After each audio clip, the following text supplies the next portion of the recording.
Assalamualaikum warahmatullahi wabarakatuh. Saya Komandan Kodim Jakarta Selatan, Kolonel Pan Jamaluddin. Seperti yang disampaikan tadi bahwa sosok wanita dalam bela negara ini tentunya untuk pelaksanaan kegiatan bela negara. Kita semua wajib untuk melaksanakan kegiatan bela negara. Tidak tertutup kemungkinan termasuk di dalamnya adalah wanita. Dan pada hari ini, hari Sabtu tanggal 26 Maret 2022, kita sama-sama tadi mengikuti acara pengukuhan Dewan Pimpinan Nasional Penggiat Kader Bela Negara, di mana sebagai ketua umumnya adalah seorang wanita yang cukup tangguh, seperti yang disampaikan tadi oleh Bapak Aster, bahwa perempuan tidak menutup kemungkinan untuk ikut dalam pelaksanaan kegiatan bela negara.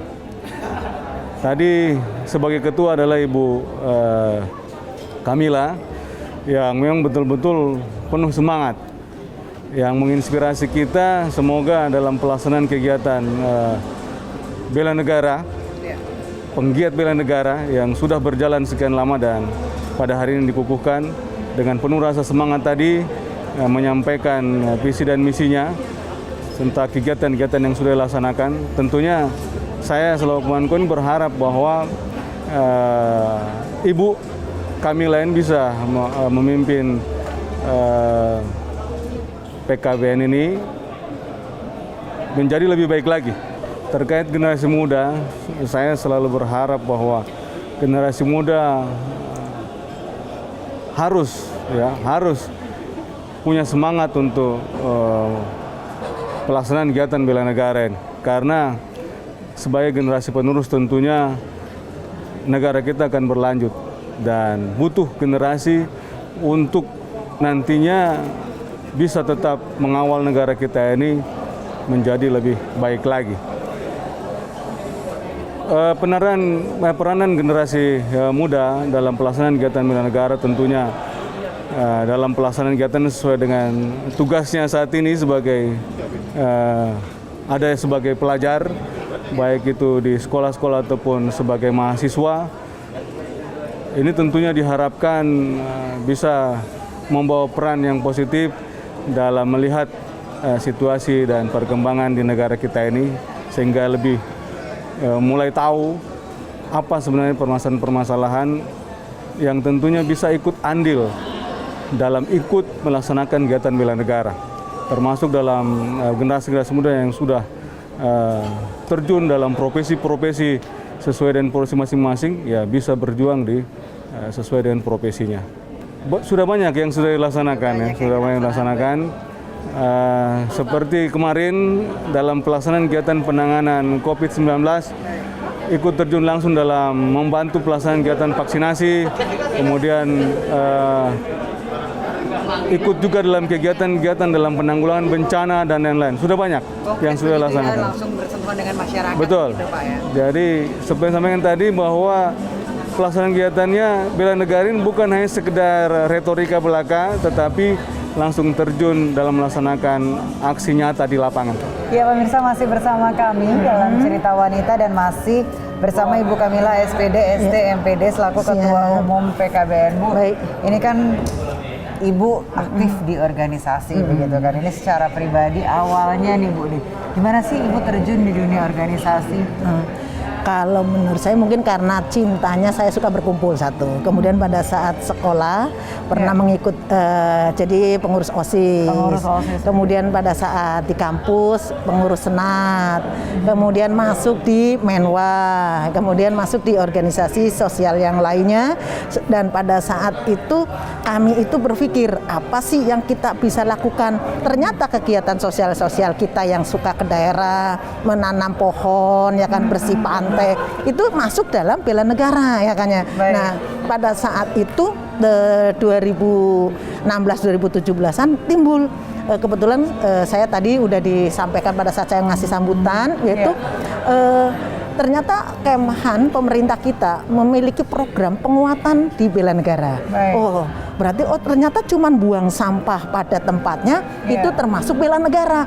Nah, akhirnya kami berbicara dengan teman-teman bahwa bagaimana kalau ternyata program sosial kita itu menanam pohon, bersih pantai, berbagi, itu adalah bela negara. Nah, pada saat Kemhan mau melaksanakan HUT bela negara yang ke-72, alhamdulillah PKBN mendapat kesempatan mengikuti proses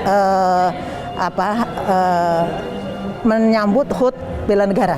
Baik. Nah, pada saat itu saya diminta itu lebih baik nama komunitasnya yang tadi suka berbagi dan peduli pada sesama itu dikasih lebih spesifik ke arah bela negara.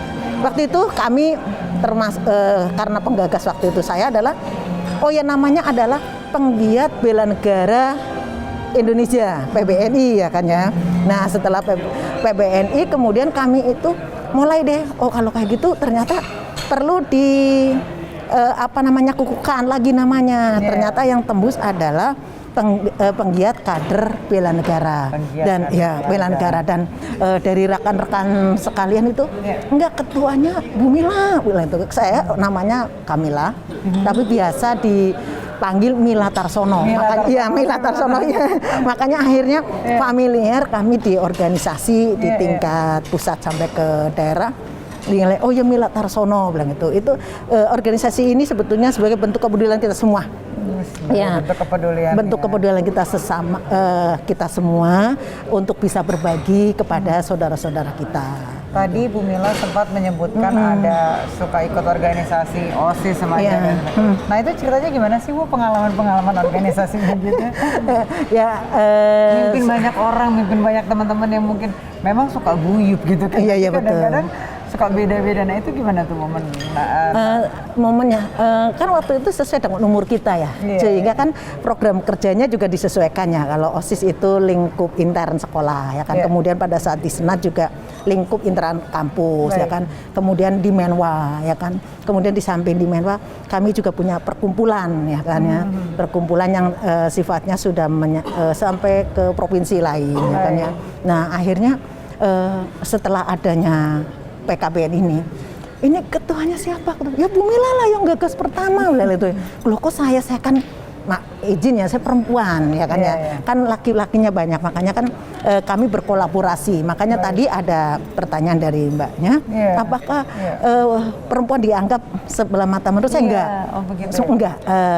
Laki-laki hebat yang ada di Indonesia ternyata mampu istilahnya berbicara adanya kesamaan hak dan kewajiban perempuan dan pengakuan juga.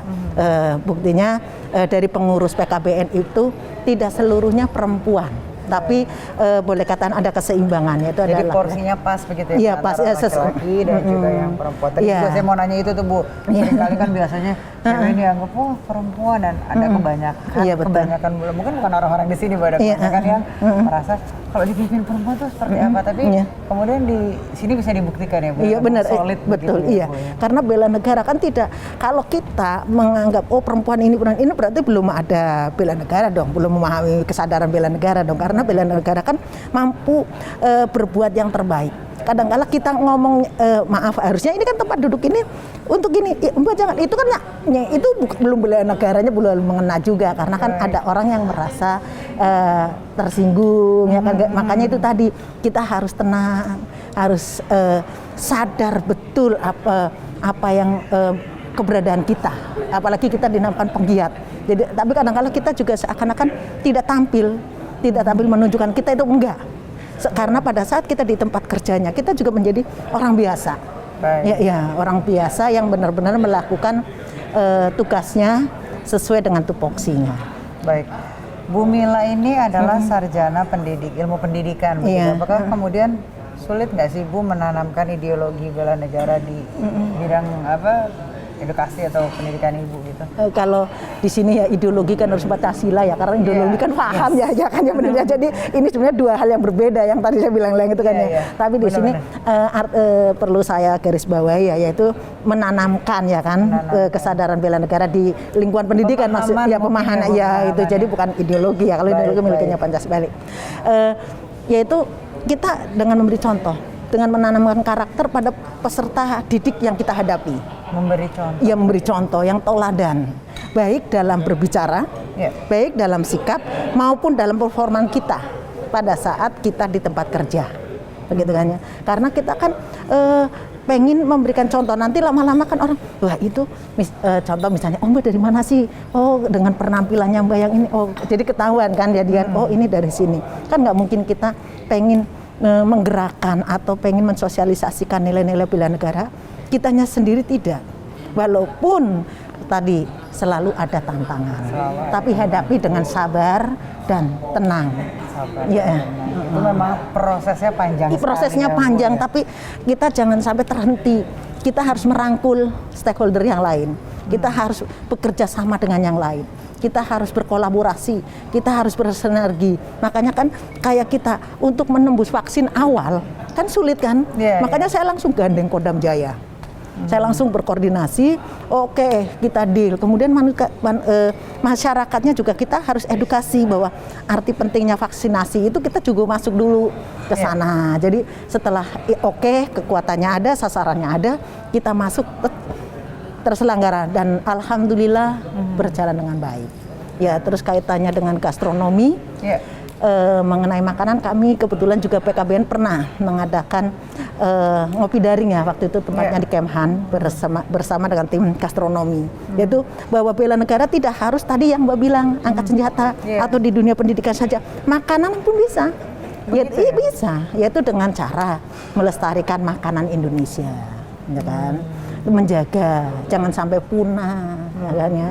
Jangan sampai seperti nanti batik ada yang mengakui, dan gitu Kalau nggak dari kita, dari siapa? Ternyata memang banyak begitu ya Bu. Iya betul. Kita bisa mengimplementasikan bela negara ini dalam kehidupan sehari-hari. Benar. Hal kecil ya mungkin. Dari hal yang kecil aja. Mungkin pemirsa atau masyarakat nggak aware selama ini, nggak paham gitu. Nah itu ternyata termasuk bela negara. Iya benar, makanya itu tugas kita, ya kan. Sehingga lama-lama timbul karakter yang baik. Ya kan, di lain kesempatan, wah kan sekarang generasi kita bagaimana, ya kan itu menjadi tanggung jawab kita, ya kan bersama, mari bareng lah itu kalau memang pengen menjadi Indonesia tangguh, Indonesia tumbuh dalam arti yang sebenarnya. Ya kan ya. Kita harus jeda sedikit. Oke, makasih. Jangan kemana-mana, tetap bersama kami dalam Cerita Wanita.